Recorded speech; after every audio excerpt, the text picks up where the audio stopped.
Eu quero compartilhar aí um pensamento com você. Quero colocar, é quase que um devocional assim que eu fiz em alguns dias atrás aí. Quero começar aqui com o Evangelho de João, capítulo 1. Vou ler os versos 12 e 13. A palavra de Deus diz assim: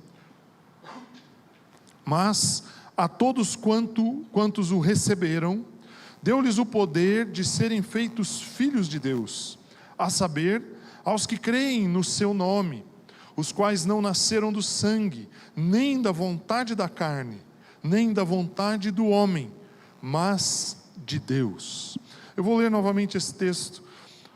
A palavra de Deus diz assim, João escrevendo ali no seu evangelho, ele fala: mas a todos quantos o receberam. Esse o receberam aqui, o evangelista está se referindo a Jesus, a todos aqueles que receberam a Jesus.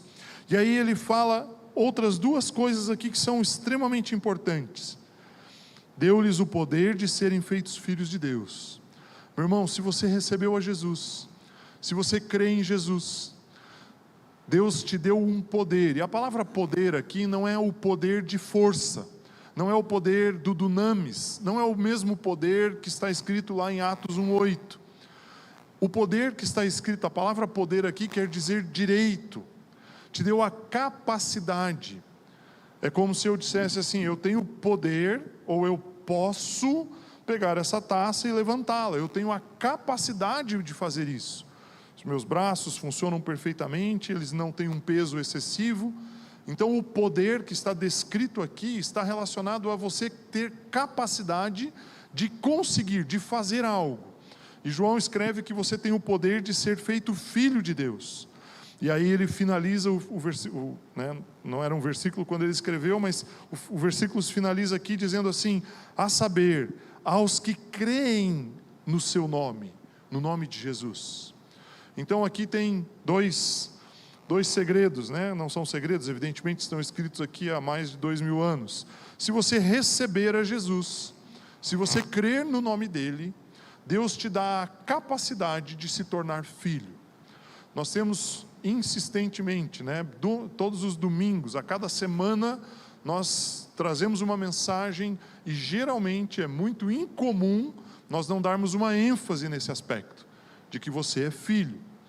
E aí o verso de número 13, ele diz que nós não nascemos ao crermos, ao recebermos a Jesus e crermos nele, nós não nascemos do sangue, nem da vontade da carne, nem da vontade do ser humano, de uma pessoa, mas nós nascemos da vontade de Deus. E esse texto, essa introdução, todo o capítulo 1 de João, ele é muito profundo, ele tem um nível de profundidade muito grande.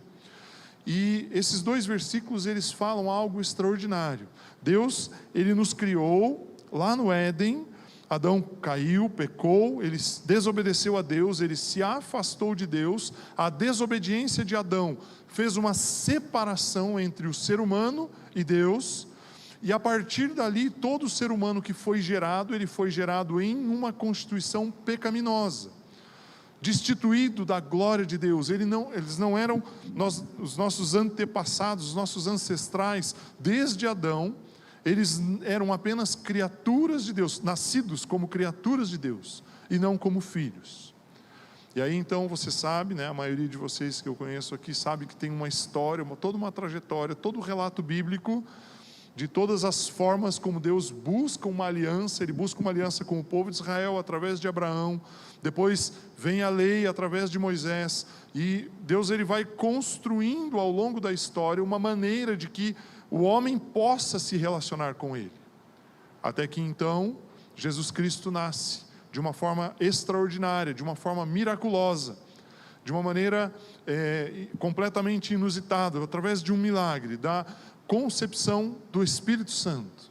E então em Cristo Jesus, a Bíblia diz que Jesus nasceu na plenitude dos tempos, no momento em que era necessário que ele viesse a existir, e a partir do que ele fez por nós, de ter entregue a vida dele na cruz, nós temos acesso ao Pai.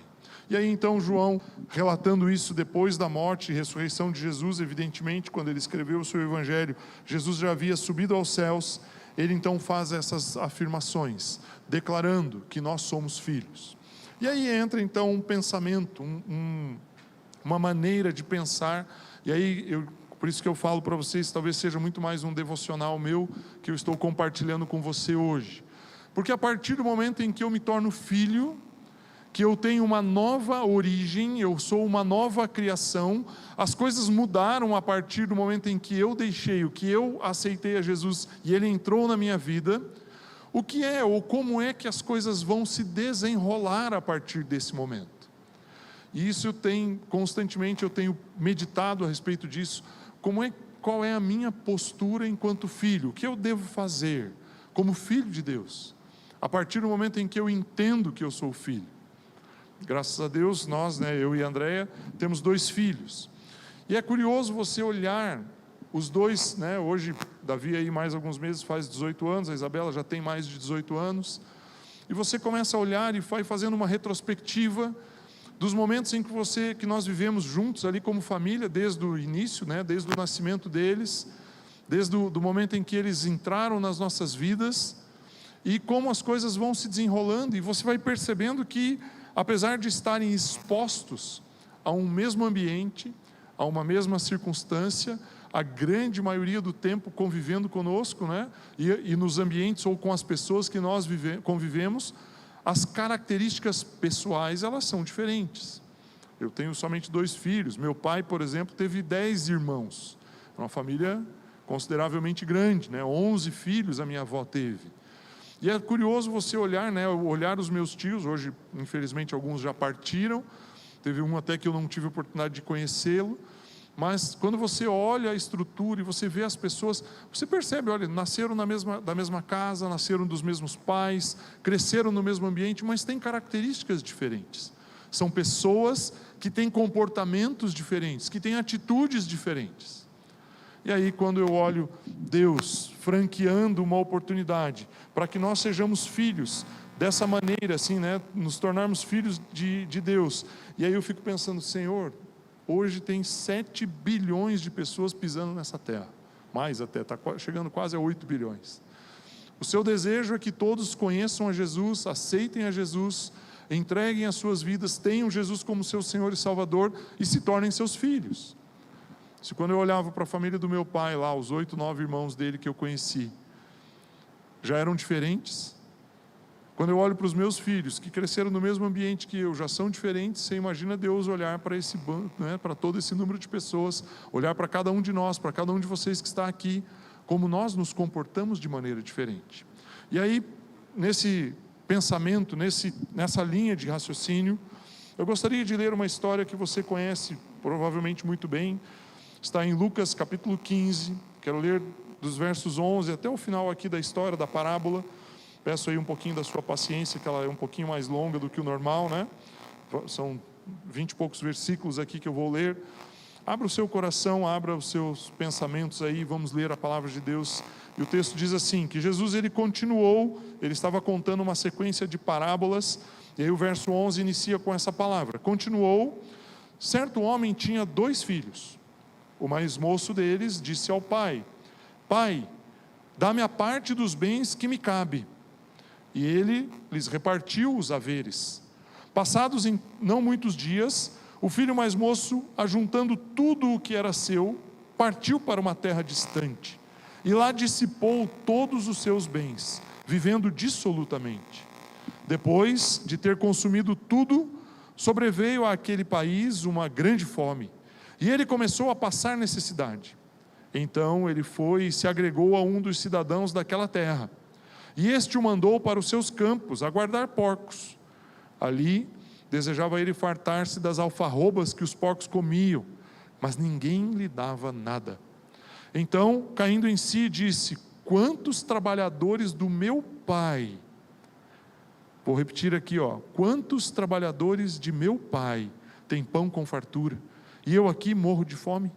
Levantar-me-ei e irei para ter com o meu pai, e lhe direi, Pai, pequei contra o céu e diante de ti, já não sou digno de ser chamado teu filho, trata-me como um dos teus trabalhadores. E levantando-se foi para o seu pai.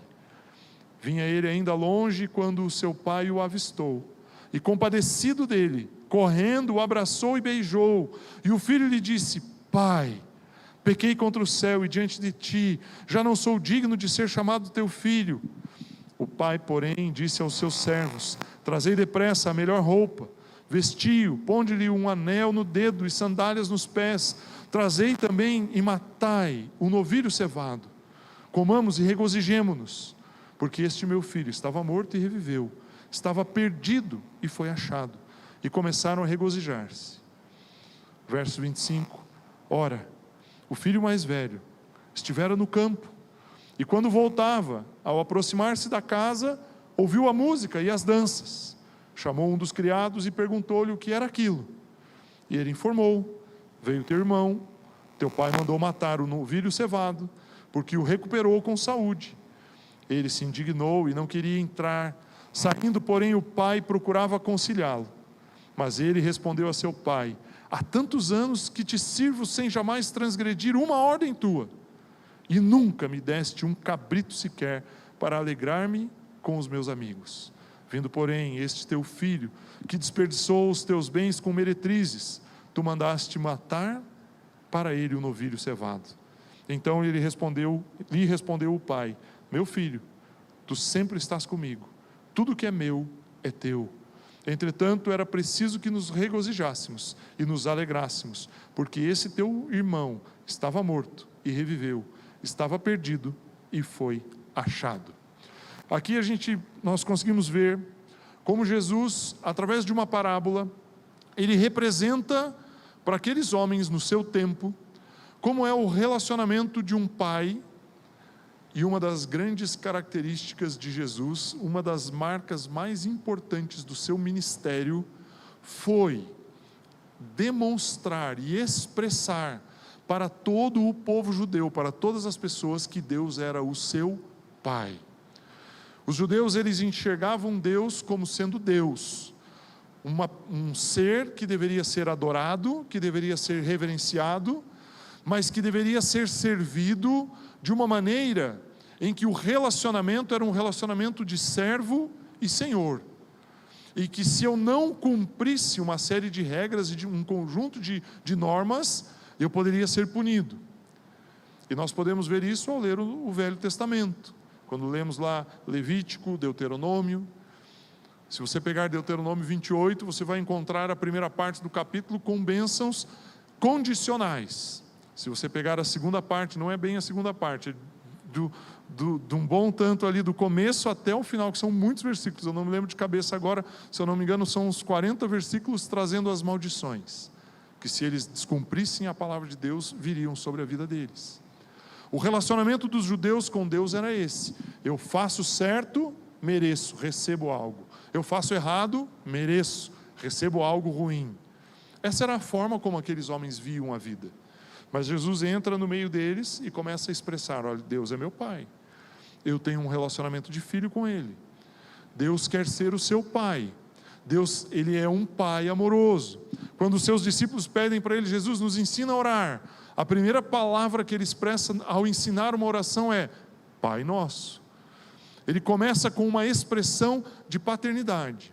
E aí então Jesus vem, traz uma parábola para os seus discípulos, explicando como é que o pai se posiciona diante de dois modelos, de dois tipos, de duas formas que os filhos têm de comportamento. Claro que, se eu pegar aqui, o grupo de pessoas que nós estamos aqui, é um grupo, não sei aí, umas 50 pessoas, 60 pessoas mais ou menos, presencialmente, mas alguns ali assistindo de forma remota. Claro que nós somos aqui muito mais do que duas pessoas, mas essas duas pessoas que Jesus usa na parábola refletem muito o nosso comportamento. E quando eu li esse texto essa semana, e eu comecei a meditar nele, fazer um devocional em cima dele, eu comecei a perceber que em alguns momentos da minha vida eu me comporto como um, em alguns momentos eu me comporto como outro. E eu quero compartilhar alguns pensamentos com você aqui, de como nós devemos, o que nós devemos fazer ou não fazer enquanto filhos. E a primeira coisa que eu acho interessante nesse texto, é o verso de número 12, quando o mais moço deles disse ao pai: pai, dá-me a parte dos bens que me cabe. E aí então o pai, olha só a expressão que diz aqui, o final do verso 12: e ele, o pai, lhes repartiu os haveres. Meu irmão, quando o mais novo chegou e pediu a herança dele, falou: pai, eu quero a minha parte, me dá o meu pedaço. O pai, tendo 2 filhos, ele chegou e falou: olha, ok, eu vou dar para você. Claro que eu estou elucubrando aqui, estou usando um raciocínio livre aqui, teologicamente um pensamento livre. Mas ele chamou o outro filho e falou: olha, eu preciso repartir entre vocês, eu não vou dar apenas para você. Você começa a entender que lá no final, quando o filho mais velho, ele cobra o pai e fala: pai, eu te sirvo aqui a vida inteira e você nem um cabrito me deu. Lá atrás, quando o filho mais jovem pede a herança, o pai reparte entre eles. Os 2 tinham recebido a sua parte. Mas eu não quero falar do filho mais velho agora. O filho mais novo, então, ao pegar aquilo que era dele, passaram-se alguns dias, e aí então ele tomou uma decisão. Ele falou: pai, eu vou viver a vida, vou sair de casa, vou tocar a minha vida. E ele vai embora então para um país distante. Jesus usa essa expressão na sua parábola: para um lugar distante. Um lugar distante quer dizer, ele saiu do meio da sua parentela, ele saiu do meio da sua cultura, ele saiu do meio da sua igreja, ele saiu do grupo familiar, ele parou de frequentar aquele lugar que ele ia sempre, e ele começou a viver a vida com uma ideia e com um modelo de viver sozinho. Ele tinha recursos, ele tinha bens, ele tinha capacidade financeira de sobreviver, de subsistir, ele tinha maneira de comprar coisas, de viver o dia a dia dele. Ele foi para um lugar distante. Em outras palavras, ele se afastou, ele se retirou daquela cobertura, daquele cuidado, daquela atenção que existia sobre a vida dele. Mas tem uma coisa que martela na minha mente. Mesmo esse rapaz, estando longe, estando distante, no momento em que ele afundou, no momento em que ele caiu, no momento em que ele esteve lá no fundo do poço, ou literalmente comendo a gente usa uma expressão, fulano está comendo o pão que o diabo amassou. Lá ele estava comendo as alfarrobas dos porcos. E a gente sabe que para o judeu, simbolicamente, falar que estava comendo com os porcos é terrível, porque eles não consomem a carne de porco. Se eles não comem a carne do porco, imagina se eles vão comer o que o porco come. Para eles isso é pior, é terrível. E quando Jesus usa essa expressão, ele quis causar um impacto mesmo. E aí então aquele rapaz, quando ele está lá, ele lembra de uma palavra. Ele fala: pai.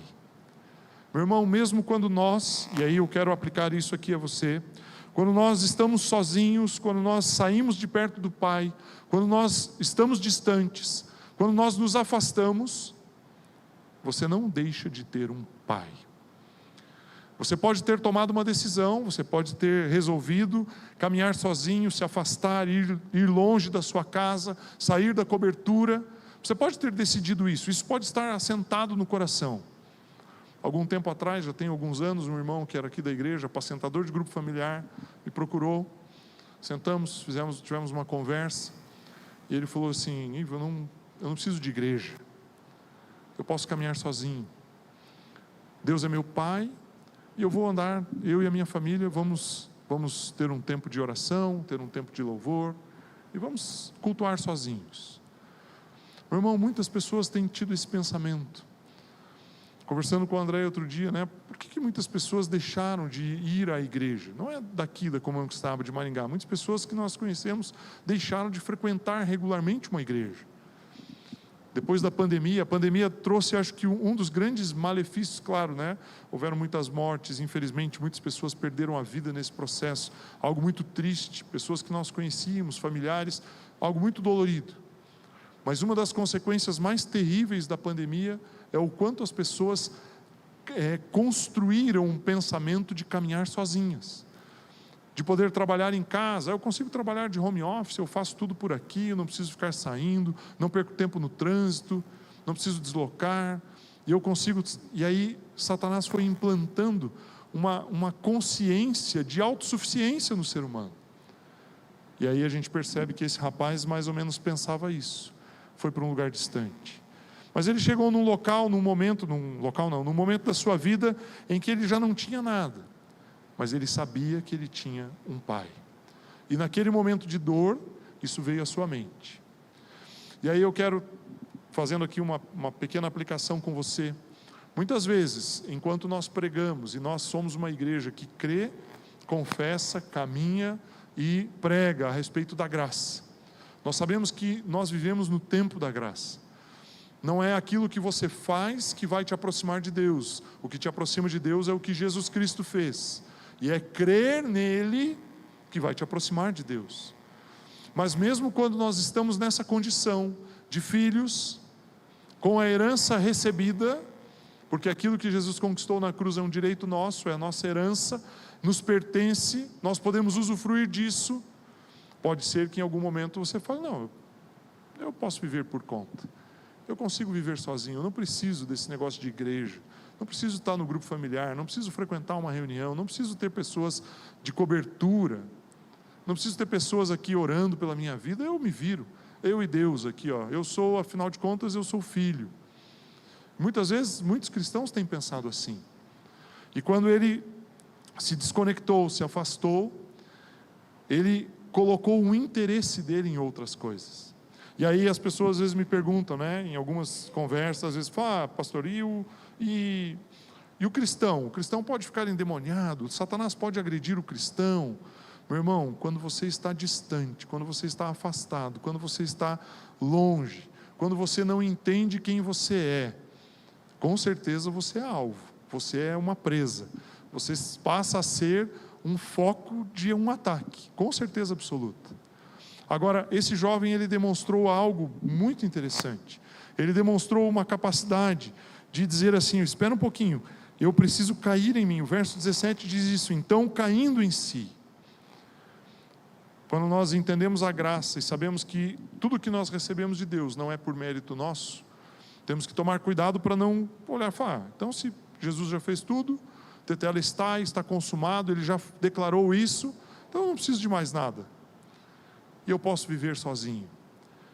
E aí quando nós nos distanciamos, o perigo vem. Acho que a Rosana trouxe um exemplo aqui, nós não combinamos absolutamente nada, O testemunho que ela trouxe, do que o André está experimentando lá na empresa, no local onde ele está trabalhando com essa pessoa, demonstra a clareza de você viver longe de Deus. Aquela moça, Jesus ao morrer na cruz, ele morreu, ele derramou o sangue dele para salvar a vida dela. Ele amou e ele ama ela de uma maneira incondicional, como ama a mim e ama você. Mas ela está distante, ela está longe. Ela está experimentando comer alfarroba com os porcos. Isso era o que ela estava experimentando, até que o amor de Deus tocou a vida dela. Então, quando nós estamos distantes, isso é um risco que nós corremos. E aí, então, quando ele cai em si, ele fala, espera um pouquinho, eu me arrependo do que eu fiz, eu perdi tudo, eu abri mão de tudo, eu preciso voltar para o Pai. E aí, então, quando ele volta, não quero ficar aqui dando tanta ênfase nesse momento em que ele está longe, e aí acontece algo extraordinário, ele se levanta, o verso 20 diz isso, levantando-se foi para o Pai, e aí o verso 20 ele continua dizendo assim, vinha ele ainda longe, quando o seu pai o avistou. E aí o texto fala que compadecido dele, correndo o abraçou e o beijou. Meu irmão, a palavra compadecido aqui, ela tem o significado, o sentido de algo que dói dentro de você. A palavra ali, ela é usada para expressar as entranhas de uma pessoa. Se nós estivéssemos lendo aqui Lucas capítulo 7, ali a partir do verso 11, quando tem o relato da viúva de Naim, aquela mulher que perdera o marido, depois perdera o filho, e ela estava na porta da cidade, saindo da cidade de Naim para fazer o sepultamento do seu filho, e ela se encontra com uma multidão de Jesus, com Jesus, que vinha seguindo Jesus, entrando na cidade, e o texto fala que Jesus, ele se compadeceu dela, é a mesma palavra que está escrita aqui, o pai se compadeceu do filho, e a palavra quer dizer que Jesus, ele se revirou nas suas entranhas, algo doeu nele. É quando você olha para alguém e você fala, meu Deus, eu preciso fazer algo para ajudar essa pessoa. Eu preciso fazer algo para resgatar essa situação, algo que te incomoda profundamente. E aí, O texto diz aqui no verso 20: levantando-se foi para o seu pai, vinha ele ainda longe, quando o seu pai o avistou, e compadecido dele. A palavra compadecido, como eu falei, é movido pelas entranhas, ser movido por uma compaixão tal, que move você com uma sede de amor e de piedade. Isso é o significado, isso é o que está no dicionário da palavra do original lá no grego.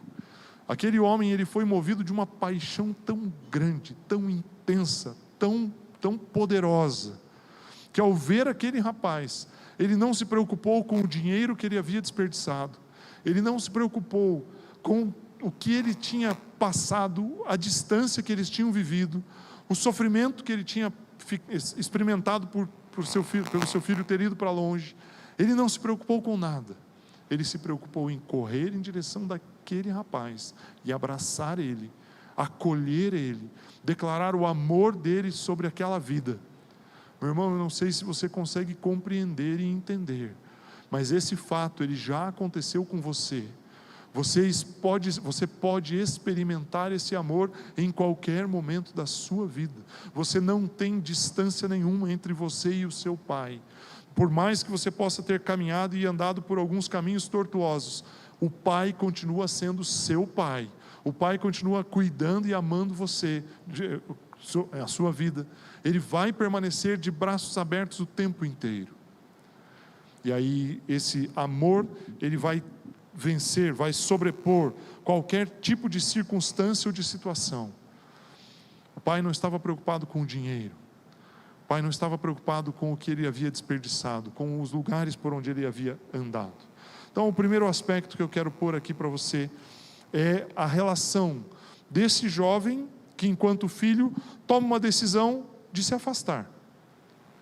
Ele vai sofrer, ele vai passar por algumas dificuldades, ele vai enfrentar algumas lutas, mas ele tem um caminho, ele tem um espaço, ele tem uma forma de voltar. E ao se arrepender e voltar, ele vai ser recebido. Meu irmão, não pense em hipótese alguma que se você cometeu algum erro, Deus não vai ouvir você. Tire isso completamente da sua mente. Tire isso completamente da sua vida, dos seus pensamentos. Tire isso completamente de tudo que você pode ter aprendido aí no passado. Deus, ele vai ouvir você em qualquer circunstância, em qualquer tempo, em qualquer momento. Deus, ele ama você. E é isso que eu quero que você tenha como ênfase aqui. Porém, existia um outro filho, tinha uma outra circunstância, uma outra característica, uma outra forma de ser visto, de ver o pai. E aí o texto, ele fala, o verso 28 diz assim: e ele se indignou, ele quem? O segundo filho, o filho mais velho, na verdade, e não queria entrar na festa. Saindo, porém, o pai procurava conciliá-lo, mas ele respondeu a seu pai: há tantos anos que te sirvo. E aqui eu quero parar. Meu irmão, às vezes nós ficamos na igreja, fazem 30 anos, esse ano eu fiz 30 anos que eu me converti. 30 anos frequentando uma igreja regularmente. A gente frequentou diversas igrejas, eu e a Andréia mudamos de cidade algumas vezes, participamos de diversas igrejas. Em 99 fomos para a ABA lá em Curitiba, nos tornamos membros ali, ficamos na ABA até 2008, 2009, daí nós moramos um ano em Porto Alegre, um ano em Londrina, e daí frequentamos outras igrejas nessas cidades, voltamos para Curitiba depois, ficamos mais um tempo lá até vir embora para cá. Mas, pelo menos umas 10 igrejas diferentes ao longo de quase 30 anos, 28, 29 anos de casado quase, nós frequentamos. E é muito comum, infelizmente, nós vemos cristãos achando que ao frequentar uma igreja eles vão receber algo. Porque eu fui no culto de domingo, eu preciso ir no culto domingo. Domingo passado eu não fui na igreja, esse domingo eu preciso ir, porque senão a minha semana teve esses problemas, eu tive essas lutas, Meu irmão, você que está na igreja, você não está na igreja para cumprir um conjunto de regras. Não estou dizendo que nós não tenhamos ordem, e não temos a forma de fazer as coisas do jeito certo. Mas a igreja não é um lugar onde você tem o aspecto da meritocracia. A meritocracia ela é ensinada para a gente na escola, lá no início, quando nós começamos a estudar, 5, 4, 5, 6 anos de idade, começamos a fazer provas, e temos que tirar uma nota para sermos aprovados, ou começa até antes em casa, quando as pessoas falam: olha, faz isso aqui direito, a mãe fala para o filho, faz isso aqui direito, senão seu pai não vai gostar. O pai fala, ó, menino, faz isso aqui certinho, senão sua mãe vai disciplinar você. A meritocracia, ela vai entrando nas nossas vidas de um jeito. E aí você se torna um adulto, entra lá na faculdade, vai trabalhar, chega lá na sua empresa, tem lá um método de acompanhamento de desempenho. Se você faz as coisas certinho, faz tudo bonito, tem os resultados bons, você se torna mais importante lá, você é premiado, você tem uma promoção, você conquista coisas, ganha um bônus, sei lá, coisas desse tipo. A meritocracia é algo que entrou nas nossas vidas, na nossa cultura, há muito tempo. A religião implantou um modelo de meritocracia, de dizer assim, olha, não vá para a igreja domingo, se ajoelhe lá, faça isso, faça aquilo, senão algo de ruim vai acontecer na sua vida. Se você não dizimar, vai acontecer isso, vai acontecer aquilo com você. E as igrejas, ao longo do tempo, foram colocando aspectos de punição. E aí esse filho, ele mostra, vou usar uma expressão aqui, né? Ele mostra um cristão que está dentro da igreja se relacionando com Deus dessa maneira. Quando ele fala, mas ele respondeu a seu pai, há tantos anos que te sirvo, sem jamais transgredir uma ordem tua. Esse questionamento, meu irmão, ele é uma afronta ao pai. Aquele jovem está dizendo assim, olha, eu estou aqui fazendo tudo o que você me manda fazer, e mesmo assim o Senhor não me deu nada. Ele estava afrontando o seu pai. Mas lá atrás nós vimos no começo do texto que quando o mais jovem pede a parte dele, ele reparte os haveres dos dois. E nós precisamos avançar para que nós possamos andar em águas profundas. Seu Dionísio, domingo atrasado, me ensinou a diferença de água rasa e água profunda. Ele trabalhou, foi piscicultor. A água rasa é onde o clima externo, a temperatura externa, o sol ou um dia de frio, muda a temperatura da água. E a partir de uma certa profundidade, independe se tem sol ou se está chovendo, independe se está frio ou está calor, depende de uma determinada profundidade para baixo, a temperatura é constante. E aí aquilo, quando ele me falou, eu falei, Jesus, tem uma aplicação muito boa aqui. Andar em águas profundas é andar com Deus que não tem variação, é o mesmo ontem, é o mesmo hoje, vai ser o mesmo sempre. Que não muda, o seu amor permanece para sempre. O seu amor está sobre nossas vidas e Ele não vai desistir de nós. Ele vai nos amar para sempre. Estar em águas profundas é ter constância com Deus, é entender que você é filho, que você foi livre, foi liberto, e você vai usufruir disso. Andar em águas profundas é isso. Para que nós possamos ir para um lugar mais profundo, experimentar esse amor constante, experimentar essa constância perfeita de Deus, essa relação permanente com Ele, é necessário que nós entendamos que nós não estamos aqui, que você não está na igreja, que você não vai a uma atividade da igreja para convencer Deus de que Ele deve amar você. Ele te ama, independente de quem você é, do que você fez, Ele te ama. A nossa atitude precisa passar por um momento da atitude daquele filho mais jovem, uma atitude de arrependimento, de entender que está desperdiçando aquilo que recebeu. Nós precisamos passar por esse momento, e talvez até aconteçam ao longo das nossas vidas, em alguns momentos isso aconteça. Aconteceu já comigo algumas vezes, né? Você se converte, você fala, olha, algumas coisas que eu preciso mudar, de repente você vai vendo lá na frente, puxa vida, isso aqui eu estava fazendo, estava errado. Eu lembro, acho que a gente conversou essa semana sobre isso, a Andréia lembrou esse fato, né? Nós nem namorávamos ainda, nós já nos conhecíamos, ela estava me visitando minha família, estava na casa dos meus pais, e eu tinha me convertido já há algum tempo, eu já tinha me livrado de algumas coisas que eu tinha, que eram referente às trevas mesmo, e no momento em que ela estava lá, nós íamos num culto, e a Andréia estava secando o cabelo, tinha tomado banho, e ela foi numa penteadeira lá no quarto dos meus pais. Ela abriu uma gaveta para pegar algo ali, a minha mãe estava junto, e ela encontrou uma garrafinha de vidro, com uma carranca desenhada de artesanato por cima. E aquilo eu tinha ganhado de uma ex-namorada, que eu tive antes de me converter. E aquilo era uma expressão de Satanás ali. E aquele negócio tinha ficado, eu levei um dia lá para a casa dos meus pais, ficou lá, e eu nunca me lembrei que eu tinha aquilo. E quando eu me converti, o tempo passou, e aquele objeto foi ficando ali. E aí então naquela noite, nós pegamos aquele objeto, eu e André, fomos lá num lugar na casa dos meus pais, quebramos aquilo, oramos contra aquilo, nos posicionamos. Você entende o que eu quero dizer? Ao longo da sua vida existem momentos em que você vai se arrependendo de coisas que você fez no passado, como o filho pródigo que saiu. Mas você tem que tomar cuidado para não se tornar o outro filho, aquele que está na casa do pai todo dia. E aí ele cometeu 2 erros, e eu quero finalizar aqui com esses 2 pontos, rapidamente.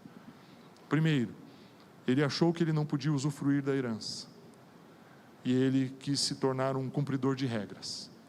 E o segundo aspecto dele, que ele nos mostra, ele não tinha uma perspectiva de paternidade. Ele achava que ele servia a um Deus, que se ele não fizesse algo ele seria punido, e se ele fizesse algo ele teria mérito. Meu irmão, hoje eu quero aqui talvez desconstruir uma forma de pensar sua. Se existe alguém que está longe, esse alguém permanece sendo filho. É importante que ele venha para perto, para que ele possa usufruir. Usufruir do que, Ivo? Do que vai mudar? Vai mudar que a sua relação com o Pai, ela se expressa através do corpo. Eu só posso me relacionar com o Pai se eu me relaciono com um de vocês. Jesus, ele fala isso em vários momentos. Ele fala, Paulo também fala em algumas circunstâncias. João fala, olha, se eu não amo o meu irmão que eu vejo, como eu vou amar o meu Deus que eu não vejo? E como é que eu falo que eu amo a Deus que eu não vejo se eu não amo o meu irmão?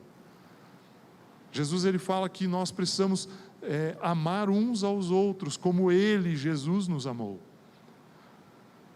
Jesus, ele quebra uma regra também. No Velho Testamento dizia assim, que nós devemos amar uns aos outros como nós nos amamos. E aí Jesus muda o mandamento. Ele fala, olha, espera um pouquinho. Nós precisamos amar uns aos outros, não como eu me amo, mas como Jesus me amou. Assim eu preciso amar você. Assim eu preciso ser amado por você. Então, o relacionamento do corpo, ele é fundamental. Não dá para a gente ficar longe, nós temos que estar perto, estar dentro, estar inseridos, estar vivendo o ambiente do corpo. E aí eu finalizo com o pensamento que eu estava trazendo aqui do filho mais velho, que ele não pode, não deve, você não deve entender que Deus, ele quer ver você simplesmente cumprindo um conjunto de regras. E para terminar, enquanto os irmãos do louvor aí estão subindo, eu quero ler Filipenses 3, a partir do verso 2. Paulo, ele diz assim, acautelai-vos dos cães. Paulo queria ter conhecido esse cara, eu vou conhecer ele um dia, nos céus. Acautelai-vos dos cães.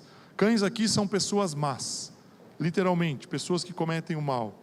Acautelai-vos dos maus obreiros. Ele está dizendo, olha, tem gente na igreja que tem intenção negativa. Acautelai-vos da falsa circuncisão. E aí ele começa dizendo assim, porque nós é que somos a circuncisão, nós que adoramos a Deus no Espírito. Paulo está dizendo, olha, não é o que você faz fisicamente no corpo que vai trazer adoração ou vai trazer presença de Deus na sua vida. A verdadeira circuncisão é nós que adoramos a Deus no Espírito. E ele continua dizendo, e nos gloriamos em Cristo Jesus e não confiamos na carne.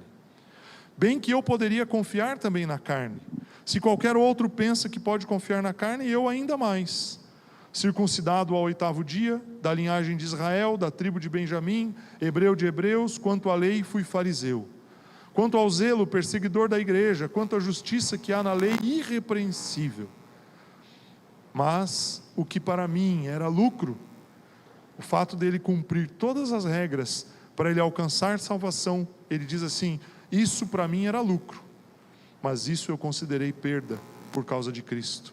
Paulo entendeu que não adiantava ele fazer tudo o que ele fez, ser circuncidado, ser um fariseu, cumpridor da lei, e ele chega a usar uma expressão de que ele era irrepreensível, mas ele jogou tudo isso no lixo, e ele falou, olha, eu abro mão de tudo isso por causa de Cristo. E aí o verso 8 diz, sim, deveras considero tudo como perda, por causa da sublimidade do conhecimento de Cristo Jesus, meu Senhor, por amor do qual perdi todas as coisas, e as considero como refúgio, para ganhar a Cristo, e ser achado nele, não tendo justiça própria, que procede de lei, senão a que é mediante a fé em Cristo. A justiça que procede de Deus, baseado na fé, para o conhecer e o poder da sua ressurreição e a comunhão dos seus sofrimentos, conformando-me a Ele na sua morte, para que de algum modo alcançar a ressurreição dentre os mortos. Paulo estava dizendo: tudo que eu fiz é escárnio, é lixo. Eu vivo a minha vida por aquilo que Cristo fez em mim. Meu irmão, se tem uma coisa que eu gostaria que você levasse ao sair daqui hoje, é saber que você não pode se afastar. Esse é um ponto. Outro ponto é você saber que não é você virar um cumpridor de regras que vai te aproximar de Deus, mas o que faz diferença na minha e na sua vida é entender que tudo que nós temos depende de Cristo, tudo que nós somos depende de Cristo. E quando nós fazemos algo, quando eu venho aqui para um culto, para participar de um culto, para celebrar ao Senhor, mesmo que eu não vá fazer nada na igreja, venho aqui para sentar e participar do culto, ouvir uma mensagem, cantar, adorar. Mesmo quando eu faço apenas isso, entre o apenas aqui entre aspas, quando eu venho porque eu amo a Ele, por aquilo que Ele fez por mim. Que quando eu decido abrir mão do meu tempo para atender uma pessoa, para orar com alguém, para poder visitar alguém que está enfermo, para poder fazer uma obra lá, alguma atitude, algum gesto de evangelização, eu faço isso não para receber algo de Deus, mas eu faço isso porque Ele me capacitou, porque Ele me encheu do seu poder, do seu Espírito, porque Ele depositou uma semente na minha mão, que eu devo semear e que eu devo plantar. Tudo que você fizer, meu irmão, você vai fazer porque você o ama, mas porque Ele o amou primeiro. Quando você pega o seu cartão, vai ali e passa na máquina de cartão, ou faz um Pix, ou faz um depósito no gasofilácio aqui, você não faz isso para receber algo em troca, você faz isso porque você já recebeu algo de Deus, que é o amor e o poder dele sobre a sua vida. Quando você se posiciona diante de uma situação e de uma circunstância, e você repreende um espírito maligno, mais uma vez referenciando aqui o testemunho que a Rosana trouxe, quando o André ou as pessoas que foram lá orar na casa dessa moça, se posicionaram, expulsando aqueles demônios, eles não fizeram por um mérito próprio, ou por algo que fosse dar um retorno para eles, mas eles fizeram porque Jesus um dia os libertou, e aí então eles estiveram lá para apresentar e manifestar a libertação em outra vida. Meu irmão, você é livre, e você tem algo para poder fazer como uma escolha. Aqueles dois filhos, filho pródigo e o irmão mais velho, eles eram livres. Um decidiu pegar a sua liberdade, os seus recursos e se afastar do pai. O outro decidiu pegar os seus recursos e a sua liberdade e olhar o pai como um senhor, como um patrão, vou usar essa expressão. E ficou ali religiosamente cumprindo um ritual. O outro longe. Mas o pai não deixou de ser pai. O pai não deixou de amar aquele que estava perto, mesmo que ele estava com uma intenção errada. E também não deixou de amar aquele que estava longe, que estava com uma intenção errada. E quando eles vieram e se aproximaram, o pai amou e expressou o seu amor sobre os dois. Meu irmão, que você pegue essa mensagem, que você pegue esse conteúdo, esse conhecimento, sabendo que o pai ama você de uma maneira incondicional, e que você possa compartilhar isso com alguém. Nós, enquanto igreja, precisamos entender que você não é igreja só quando você está aqui. Você é igreja onde você estiver, seja lá no grupo familiar, seja numa atividade lá na sua casa, seja no seu trabalho. Meu irmão, você tem algo poderoso nas suas mãos. Você tem uma herança. Você pode pegar essa herança e gastá-la à toa, jogar ela fora. Você pode pegar essa herança e guardá-la e achar que tem que fazer tudo certinho, senão você vai perder ela. E você ficar nesses dois extremos. Mas o que eu recomendo você é pegar a sua herança e dizer assim: Senhor, quais vidas estão aí fora que precisam receber esse mesmo amor? Quais vidas aí fora estão precisando ouvir que o Senhor é Pai daquele que está perto, é Pai daquele que está longe, é Pai daquele que precisa receber o seu amor, estando ele doente, enfermo ou não, estando saudável, estando com recursos ou sem recursos, não importa, nós precisamos manifestar o amor do Pai. Meu irmão, se existe um propósito, um motivo para a igreja estar aqui reunida, para esse lugar estar aberto, para nós estarmos reunidos, para nós termos todo o trabalho que temos para manter esse espaço funcionando, é que nós possamos conscientizar você de que você pode levar o amor de Deus para aquelas pessoas que estão ao seu redor, sejam da sua família, do seu trabalho, da sua vizinhança, dos seus amigos, de pessoas que um dia estudaram com você lá ou que hoje estão ainda lá na sua escola, para aqueles que estudam na sua faculdade. Meu irmão, o Pai ama você. Você precisa sair daqui hoje consciente disso. Você tem uma herança, que você usufrua dessa herança, mas que você usufrua dessa herança gerando outras vidas, trazendo vida. E se você tem algum sentimento em você de que existe algo na sua vida que você tem sofrido como se fosse um impedimento, algo que está bloqueando você, que você tenha consciência de que o Pai te ama e que você é um filho amado. Não existe nada que possa impedir o amor de Deus sobre a sua vida. Vamos ficar em pé. Então eu fico judiando dos irmãos do louvor aqui, já estão aqui há um tempinho. Feche seus olhos por um instante. Pai, obrigado pela ressurreição de Cristo Jesus. Obrigado porque Jesus Cristo, ao ressuscitar, Ele venceu a morte. Obrigado, Jesus, porque o Senhor ressuscitou e venceu a Satanás e seus demônios. Obrigado, Jesus, porque absolutamente nada pode nos separar do seu amor. A palavra de Deus diz assim, fique de olhos fechados. A palavra de Deus diz assim: quem nos separará do amor de Cristo? Será a tribulação, ou a angústia, ou a perseguição, ou a fome, ou a nudez, ou o perigo, ou a espada? Como está escrito, por amor de ti somos entregues à morte o dia todo. Fomos considerados como ovelhas para o matadouro. Mas em todas estas coisas, porém, somos mais que vencedores, por meio daquele que nos amou. Porque eu estou bem certo de que nem a morte, nem a vida, nem os anjos, nem os principados, nem as coisas do presente, nem do porvir, nem os poderes, nem a altura, nem a profundidade, nem qualquer outra criatura poderá separar-nos do amor de Deus, que está em Cristo Jesus, o nosso Senhor. Jesus, obrigado pela sua ressurreição. A sua vitória é a nossa vitória, porque nós somos filhos, nós fomos feitos filhos. A tua palavra diz que todo aquele que crê em Cristo Jesus, que o recebeu como seu Senhor e seu Salvador, tem o poder, tem o direito de se tornar filho.